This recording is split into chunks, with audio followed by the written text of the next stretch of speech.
안녕하세요. 인천투데이 이서인 기자라고 합니다. 예, 안녕하세요. 저는 이보렴 기자라고 합니다. 네. 안녕하세요. 안녕하세요.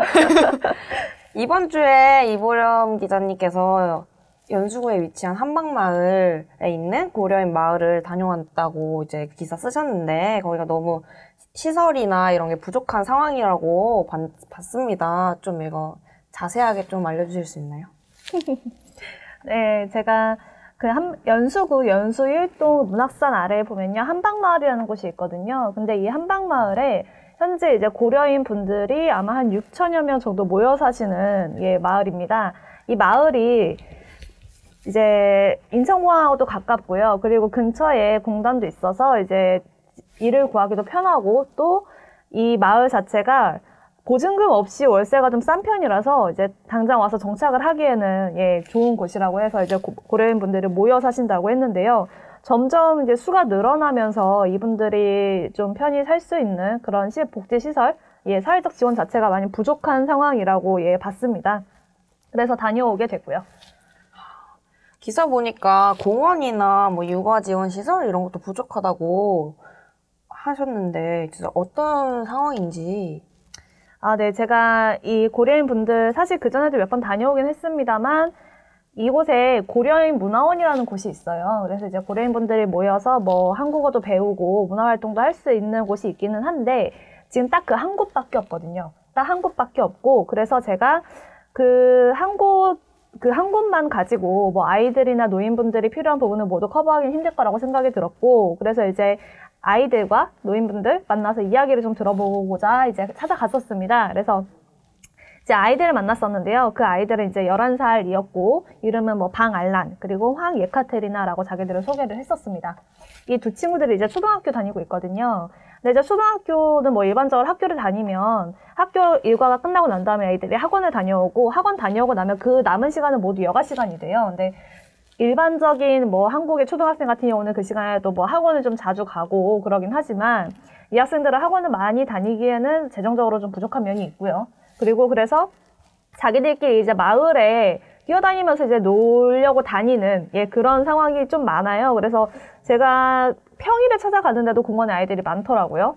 특히 이제 알란 같은 경우는 자기는 친구들이 한 15명이랑 모여다니면서 노는데, 그 15명이 이제 같이 놀 수 있을 만한 넓은 공터라든지 그런 곳이 좀 부족해 보인다고 봤습니다. 왜냐하면 이 아이들 같은 경우는 이제 마리공원이라고 한방마을 가운데 공용 주차장이 있거든요. 그 주차장 위에 설치되어 있는 공원인데요. 놀이터가 있기는 한데요. 규모가 조금 작고요. 장미공원 안쪽으로 들어가면 공터가 나오긴 하는데 거기까지는 좀 상당히 가야 됩니다. 그래서 아이들끼리 가기에는 조금 멀고요. 그리고 날씨가 추워지면 밖에서 놀다가 다칠 염려도 있고, 그러다 보니까 이제 아이들이 자기들끼리 좀 러시아어로 떠들면서 편하게 놀 수 있는 실내 체육 공간이 있었으면 하는 그런 바람이 있었고, 저도 거기에 동의를 했습니다.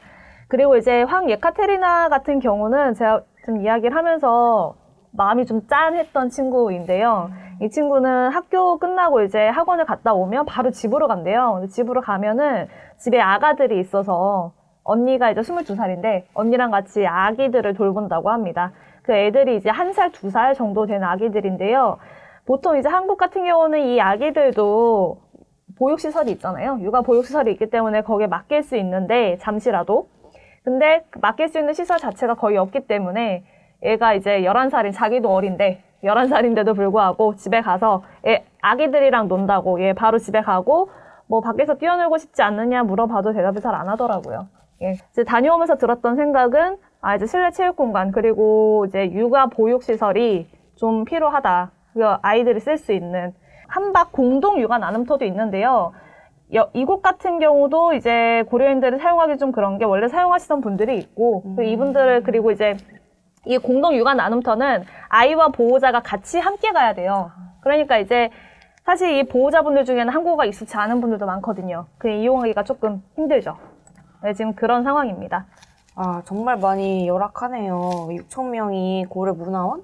거기 한 곳만 지금 사용할 수 있고, 시설이 되게 열악한 것 같은데, 기사를 보니까 횡단보도에 신호등도 없고 그리고 주차 공간도 부족해서 갓길에 엄청 차를 많이 주차해 놨더라고요. 그래서 아이들이 그렇게 이제 실내 시설이 없어서 바깥에서 노는데 많이 위험해 보이더라고요. 거기에 대해서는 또 어떻게 취재하셨는지. 한방마을에 아까 제가 말씀드렸듯이 공동 주차장이 있는데요. 그 주차장이 좀 부족했는지 제가 마을에 들어가면서 느꼈던 거는 횡단보도가 다 있거든요. 있는데 길가에 차가 굉장히 많이 주차가 돼 있고요. 그리고 횡단보도는 있지만 신호등이 없어서 이제 차가 지나가면서 약간 사람과 차의 눈치 게임이라고 해야 될까요? 차가 이렇게 지나가면서 이렇게 슬쩍 보면서 이렇게 지나가야 되는 그런 구조거든요. 근데 이 상황에 관해서 제가 아이들한테 물어봤어요. 그러니까 이제 그 방알란이라는 친구가 자기가 이제 좀 겁먹었던 경험을 이야기를 해주더라고요. 11살이니까 좀 작잖아요, 애들이. 근데 이제 큰 차 같은 경우는 사실 애들이 안 보일 수 있거든요. 특히 어두운 길 같은 경우에는.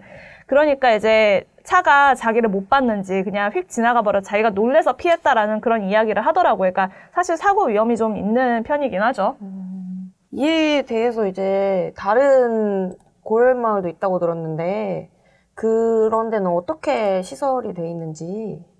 다른 고려인 마을 같은 경우는 이제 안산과 광주에 이제 고려인들이 또 모여 사는 곳이 있거든요. 근데 안산 같은 경우는 그 고려인 지원 센터라는 게 있어요. 그래서 그 센터에서 이제 이 고려인들의 생활을 지원을 해주는 편이고, 광주 같은 경우는 아동 지원 센터라든지 어린이집이라든지 이제 좀 아동 복지에 관해서는 좀 여러 가지 센터가 있었고요. 그리고 광주 고려인 마을 같은 경우는 작년 7월에 이제 고려인 노인복지센터가 이제 따로 또 새로 생겼다고 합니다. 그래서 제가 거기 운영하시는 분께 이제 전화를 해서 여쭤봤더니 이제 어르신 분들이 집에서 혼자 계시기 너무 심심해 하시고, 그리고 함께 있을 공간은 또 없고 이래서 따로 마련을 하게 됐다라고 이야기를 하더라고요. 그러니까 이제 그 고려인 분들이 대부분이 이제 뭐 대한민국도 일반 한국 사람들도 마찬가지긴 하지만 다 이제 30, 40대까지는 경제활동을 하잖아요. 근데 이제 5, 60대 같은 경우도 뭐 경제활동을 하는 경우도 있지만 고려인 분들 같은 경우는 한국어가 익숙하지 않다 보니까 경제활동을 안 하시는 경우가 많아요. 못 하시는 경우가 많죠. 근데 이제 이런 분들이 경제활동도 안 하고 그러면 낮에 집에서 가족들이 다 나가고 나면 그 뒤로는 계속 혼자인 거예요. 근데 이 상황은 이제 한방마을도 마찬가지거든요. 그러니까 광주 같은 경우는 그래서 이제 노인복지센터가 생겼던 거고, 이제 한방마을 같은 경우는 이제 그냥 그런 상태인 거죠. 아, 진짜 다른 지역에 비해서도 시설이 많이 열악한 것 같습니다. 그래서 아이들이나 노인이 쉴 곳이 없고 위험에 노출돼 있는 것 같은데요. 그럼 이에 대해서 이제 시나 구의 대책은 또 뭐가 있을까요? 뭐 계속 요구를 해왔었던 부분이긴 하죠. 이런 어떤 지원이 필요하다라는 부분들. 근데 이제 작년부터 이제 시에서 고려인 통합지원센터라는 거를 계속 이제 이야기가 나왔었어요. 그걸 이제 세워야 된다라고 얘기가 나왔는데, 올해 이제 그게 본격적으로 좀 계획이 추진이 되는 것 같고요. 그래서 올해 7월까지 그 여성가족재단에서 이제 고려인 분들이 정말로 필요로 하는 게 무엇인가라는 거에 대해서 이제 연구조사를 실시한다고 합니다. 그래서 그 조사에 따라서 고려인 통합지원센터에 이제 어떤 시설이 들어가게 될지 뭐 그런 부분이 결정이 되겠죠. 근데 이제 제안이 들어갔던 거는 뭐 어린이집이나 아동지원센터라든지 아니면 이제 노인복지센터, 경로당 이야기하는 거겠죠. 그런 부분들을 좀 들어가줬으면 좋겠다라는 이야기가 있었고, 제가 찾아가서 만나 뵀던 고려인 분들도 이제 비슷한 이야기를 하시더라고요. 그리고 이 러시아 같은 경우는 여가를 보내는 문화 자체가 한국하고 좀 많이 달라요. 그래서 한국 사람들 같은 경우는 뭐 앉아서 수다를 떤다든지 뭐 이런 경우인데, 이분들은 굉장히 활동적인 활동을 좋아한다고 하시더라고요. 뭐 춤을 춘다던가 노래를 부른다던가 이렇게 운동을 한다던가 이런 거를 좋아하는데, 그런 활동을 할 수 있는 공간이 없는 거예요. 그래서 이제 그 노인복지센터가 따로 필요하다, 뭐 이런 점들이 좀 어필이 되고 있는 상황입니다. 네, 6천여 명이나 사는 그 고려인 마을에 하루빨리 이런 안전 문제가 이제 개선돼야 되고, 그분들이 이제 안에서 여가 활동 즐기는 걸 좋아한다고 하셨는데, 실내에 꼭 필요한 시설, 보육시설이나 노인정 같은 시설이 꼭 빠른 시일 내에 건축됐으면 좋겠습니다. 네. 사실 고려인 분들 이야기도 하긴 했지만, 이런 주차 문제라던가, 그리고 이제 밤에 차가 이렇게 돌아다니면서 서로 눈치 게임하는 그런 안전적인 상황 부분은 그곳에 사는 주민들 모두 공통의 이야기거든요. 그러니까 좀 잘 해결이 됐으면 좋겠습니다. 네. 마치겠습니다. 네, 감사합니다. 감사합니다.